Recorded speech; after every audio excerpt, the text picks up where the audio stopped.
Hello! Magandang umaga. Bago ko simulan ang kwento, hayaan niyong ipakilala ko muna ang aking sarili.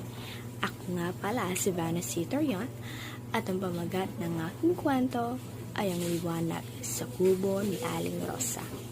10 taong gulang pa lamang si Rosa nang maulila siya sa kanyang mga magulang dahil sa isang sakunang dulot ng malakas na bagyo. Matapos ang sakuna, iniwan siya ng kanyang mga kamag-anak sa isang liblib na nayon sa paanan ng bundok. Dala-dala niya ang isang sako ng bigas na hindi aabot ng 1 linggo at isang lumang damit na pag-aari pa ng kanyang yumaong ina. Wala siyang permanenteng tirahan noon. Ang kanyang unang mga gabi ay gul niya sa ilalim ng isang puno ng mangga. At ang kanyang unang pagkain ay bigas na ibinabad lang sa tubig at asin. Bago pa sumilip ang unang sinag ng araw, gising na si Aling Rosa. Minsan ay ginigising siya ng lamig. Minsan, ng tunog ng mga uwak, ngunit palagi siyang bumabangon.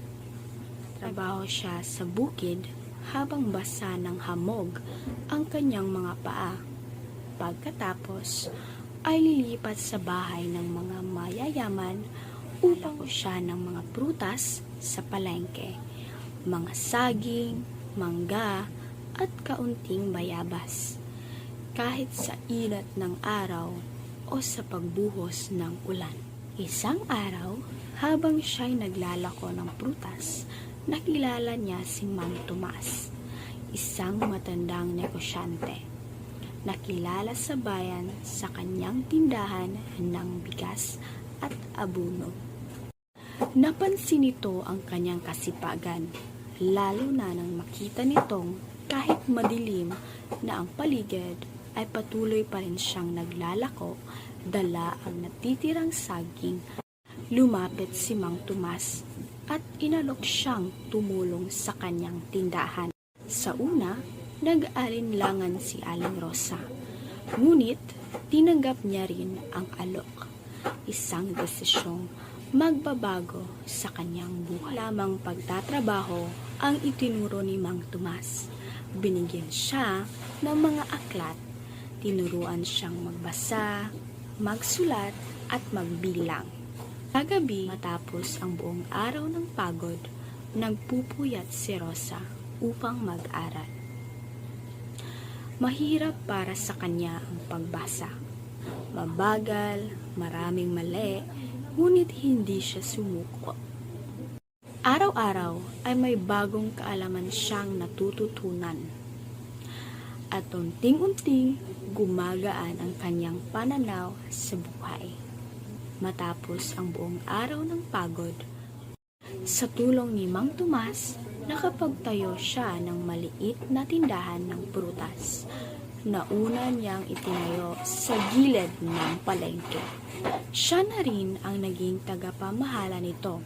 Ginamit niya ang kanyang natututunan sa negosyo. Pagtansya ng puhunan, tamang pagpipresyo at tamang pakikitungo sa mga customer. Sa paglipas ng panahon, lumaki ang kanyang tindahan. Nagkaroon siya ng sariling pwesto.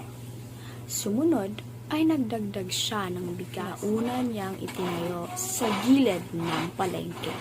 Siya na rin ang naging tagapamahala nito. Ginamit niya ang kanyang natututunan sa negosyo.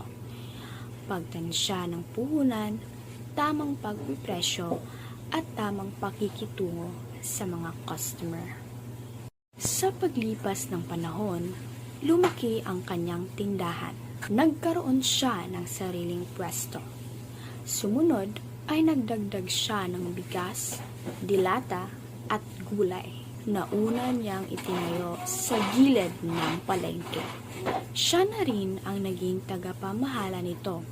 Ginamit niya ang kanyang natututunan sa negosyo. Pagtansya ng puhunan, tamang pagpipresyo at tamang pakikitungo sa mga customer. Sa paglipas ng panahon, lumaki ang kanyang tindahan. Nagkaroon siya ng sariling pwesto. Sumunod ay nagdagdag siya ng bigas, dilata at gulay na una niyang itinayo sa gilid ng palengke. Siya na rin ang naging tagapamahala nito, ginamit gulay.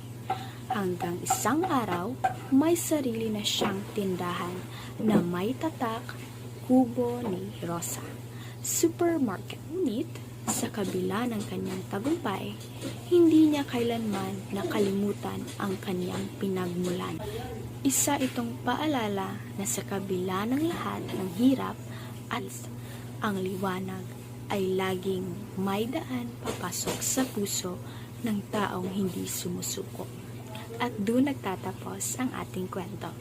Paalam!